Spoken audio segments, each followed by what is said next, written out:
अस्सलाम वालेकुम वरहमतुल्लाहि वबरकातुहू। इस्लामिक वज़ाइफ़ एंड दुआएं चैनल में खुशामदीद।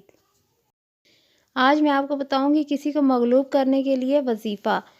ये बहुत ही अच्छा अमल है। अगर किसी के गुस्से से आपको डर लगता हो और उस शख्स का गुस्सा भी शदीद हो, तो उसको मग़लूब करने के लिए उसके सामने जाने से पहले आपने 50 मरतबा बिस्मिल्लाहिर्रहमानिर्रहीम पढ़ लेना है।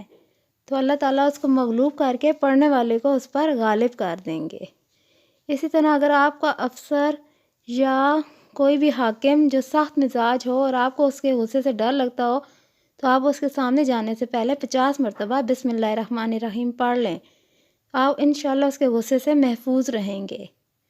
अच्छी बात आगे फैलाना सदका जारिया। वीडियो पसंद आए अपने दोस्तों के साथ लाजमी शेयर करें। शुक्रिया।